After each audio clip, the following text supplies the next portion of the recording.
Believe it or not, The Green Berets is actually the very first John Wayne film I ever saw.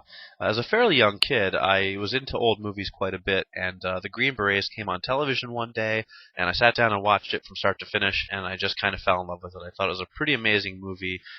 John Wayne, of course, I knew who he was, but I'd never actually watched one of his films, and so it was really fun to get to see this larger-than-life movie icon on screen. And I really enjoyed Jim Hutton's performance quite a bit. I think he kind of helps make the movie what it is.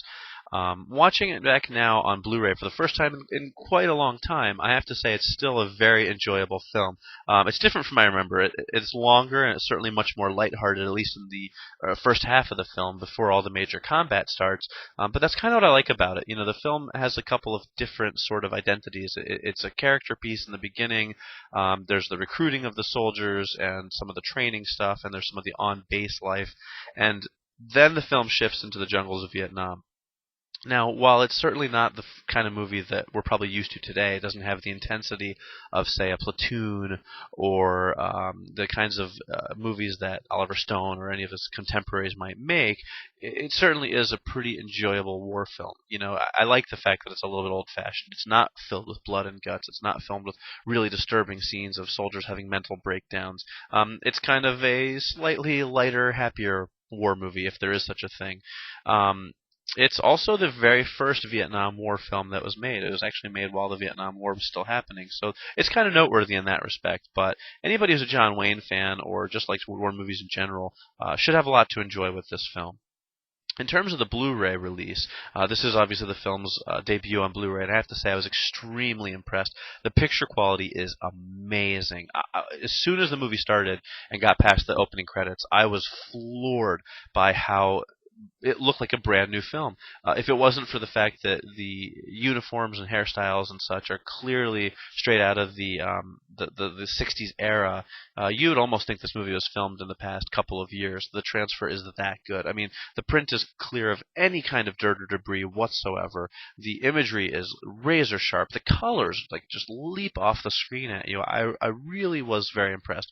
Warner has done a fantastic job for a film that they kind of released as just a standard catalog title. The Blu-ray, the transfer, really does the film justice. Interestingly, Warner has also chosen to remain true to the film's roots in terms of the audio, and they present this with a Dolby True HD 1.0 mono mix. There's also a Dolby Digital 1.0 mono mix, which I kind of find a little bit strange. I can't tell a lot of difference between the two of them. The first track, the True HD track, sounds a little more clean and clear, but that could be my imagination. They honestly aren't different enough tracks to really get a sense of the differences. But I'm a little surprised they didn't tack on a full surround soundtrack.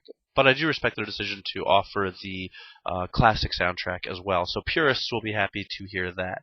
In terms of extra features, hey, I can't complain. There at least are some. It's not the features-laden disc that I would like it to be, but there's a few extras.